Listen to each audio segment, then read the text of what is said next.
Yes, ladies and gentlemen, here we are, a year of content under our belt of varying degrees of quality, and we decided that to start off year 2 of the Crypt Revue, we're going to start it off the same way we started off the first year, questioning the validity of a Legend of Zelda game.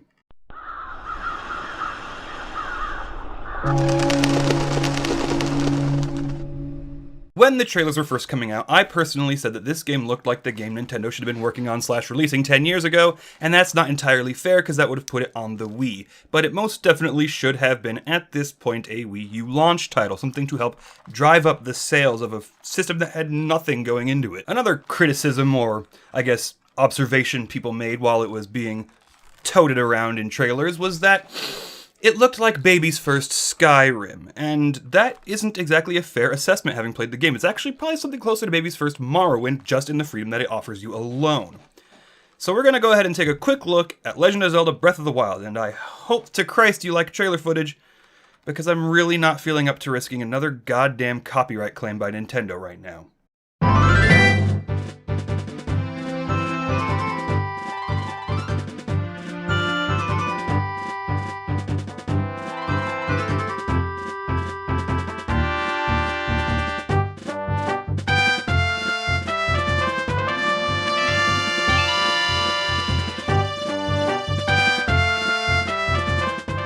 First thing we want to talk about is the gameplay. How does the game play? How does it feel? How does Link swing his sword all mightily and shit?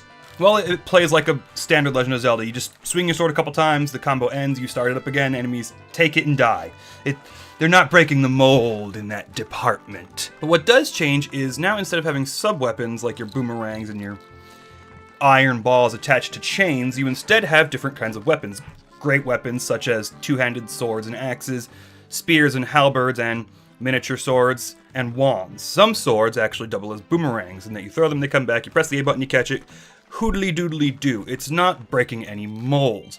Where the molds do break is seeing how enemies respond to you in combat. You can parry now. You can also do perfect dodges for flurries of blows. If you parry an enemy, you can knock the weapon out of their hand, and if you take it before the Bokoblin or the Lizalfos can get it, they will get all frustrated and change their tactics to fight you. Knocking the weapon out of a Moblin's hand will result in them just saying what the fuck ever, because they're huge, and punting you. Or if there's any Bokoblins nearby, they will actually throw them at you. The gameplay is nothing new. We have our small glidey item instead of a hook shot. We get all of our bombs, and that's really about it.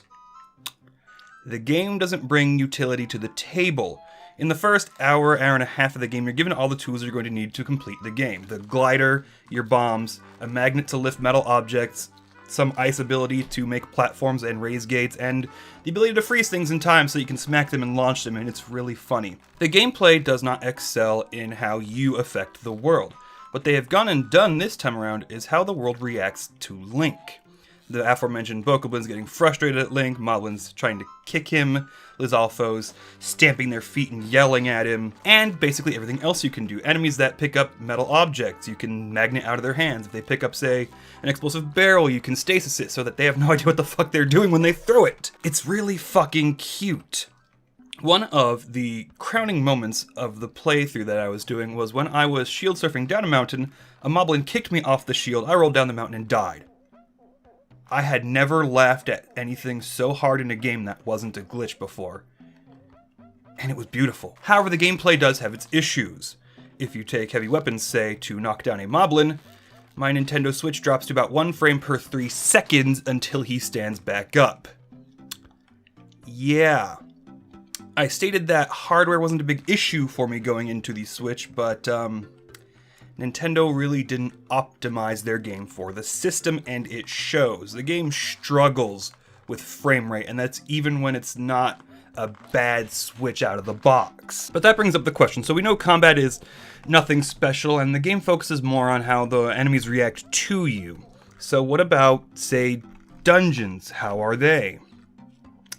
If you've not played the game yet and you're coming to me to figure out what it's like, I got bad news. There aren't any dungeons. The closest you get is Hyrule Castle and a couple of the shrines. You never get dungeons, even when you go to these great divine fucking beasts to climb inside them and regain control of them. You're not getting a dungeon. You're barely even getting combat. The most combat I ever got out of one was shooting an enemy spawner, because the skulls like to touch you. The game has focused less on dungeons and more on the puzzles, and it is to the game's detriment. For the first and foremost, there's 120 shrine puzzles. 120.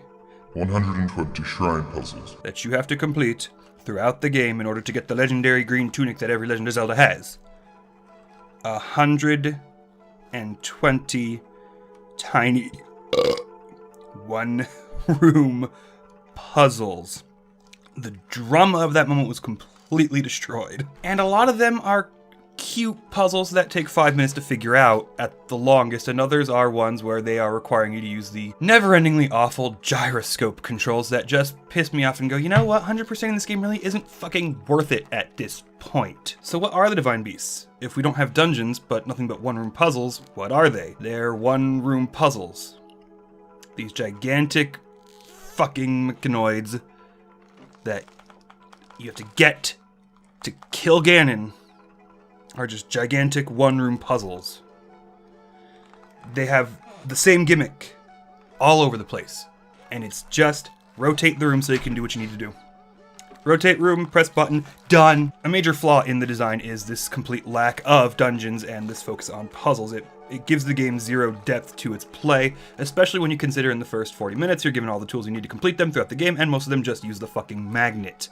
So there's no dungeons, there's an overabundance of puzzles, the combat is simplistic and tends to make the game chug.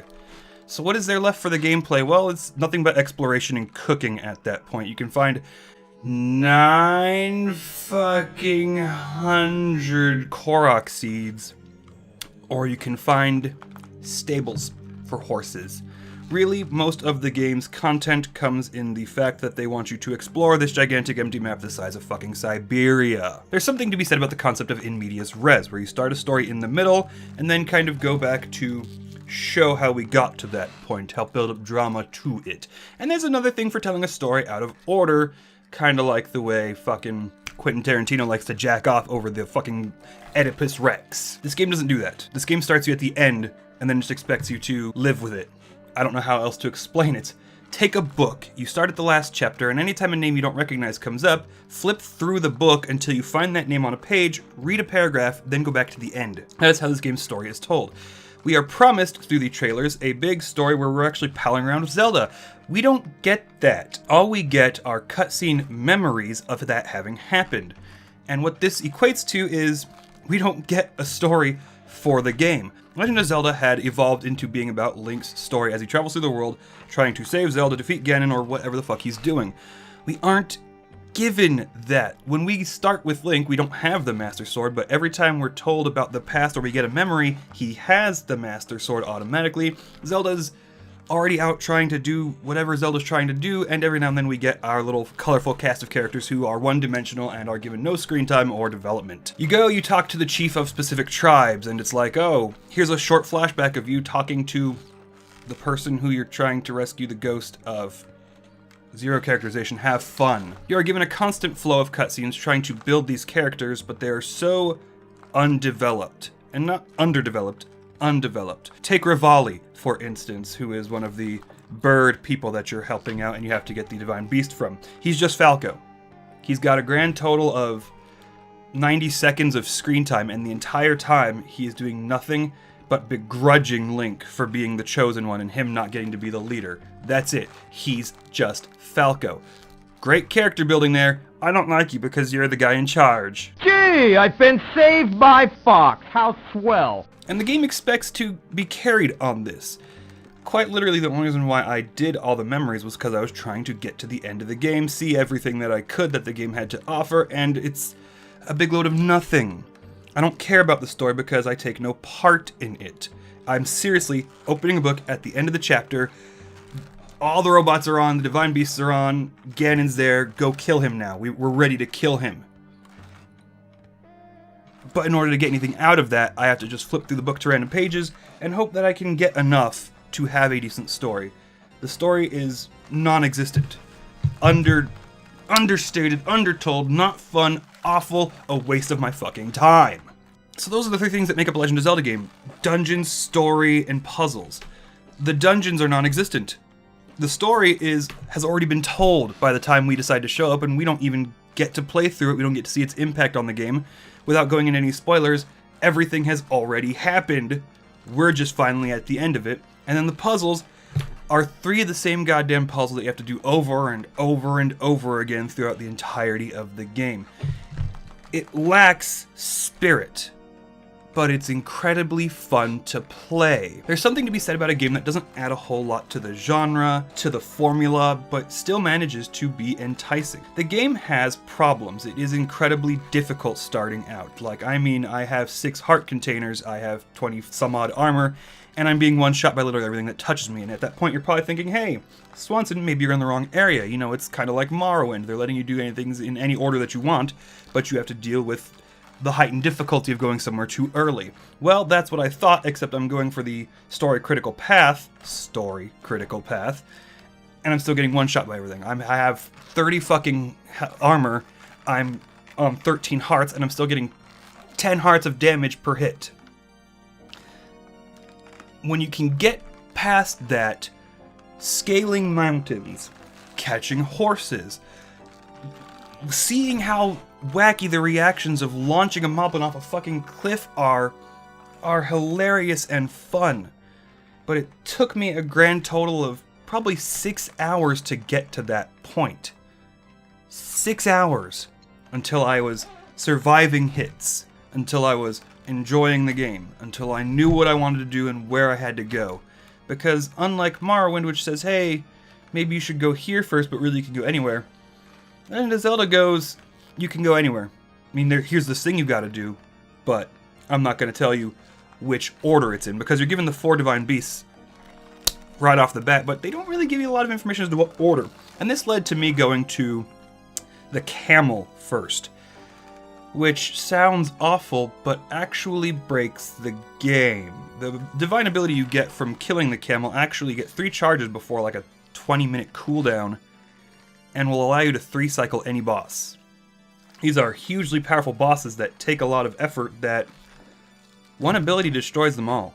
This game goes from insanely oppressively difficult to a fucking cakewalk with no middle ground. It's fun to play when you're in areas that have a middle ground, such as Bokoblin dealing 2 to 3 hearts of damage to you, or fucking around with moblins who can't hit you so long as you are face to crotch with them. And on the other half, it's just insta-kill. You're supposed to learn the combat techniques of parrying and perfect dodging, but all those do is stop you from taking damage. They don't add depth to the combat, especially when you consider that you have to parry the old robots in order to kill them. I mean, you don't have to, but you're gonna have a bad time if you don't. The big issue with this game that I have is it's not a Legend of Zelda game. It's a Legend of Zelda game in name only. There's Link, there's Zelda, there's a couple of Gorons, there's Impa, and there's Ganon. There's no mention of the Triforce until the fucking end of the game, and it doesn't even mention it. It just goes, hey look, Triforce, boom, Ganon's dead, boop, done. There's no mention of the Sacred Realm. There's no mention of Ganon's plan, and as a Ganon fangirl speaking of, they fucking ruined him. He's just some ugly gas pig that when you first fight him is some retarded bearded spider. There's no inventive bosses. They're all just slight variations of some form of Ganon that are all killed the same way. Wait for their opening, wail on them, dead. Made even more trivial by Urbosa's fury. It's not bad. It's a good game. It's just a terrible Legend of Zelda game because it has nothing that makes Legend of Zelda. Even the soundtrack is underdeveloped. And I don't mean it's understated, because having an understated soundtrack is a design choice. You choose to have the soundtrack playing in the back, being more atmospheric, building the tension. This game just has an underdeveloped soundtrack. It's mostly just jazz piano, and when it does finally kick in, it's just really lazy remixes of previous works. The game is fun. I'm going to say it another goddamn time. I enjoyed at least half of the time I put into this game. But it's not Legend of Zelda. Is it worth the big 10s and perfect scores? No. Is it worth the big 0s and worst game evers? No, this game is really fun and brings interaction with the world that these games had not previously been creating. But it doesn't bring us the story, the gameplay, the dungeons, the seeing our effect on the world that Legend of Zelda requires. It's just simply not there. If this had been called anything else, this could have actually been probably a much more enjoyable endeavor. But considering it was called Legend of Zelda and I had certain expectations of it being a Legend of Zelda, really kind of misses the mark. I'm the Necroswanson, and you can go fuck yourselves.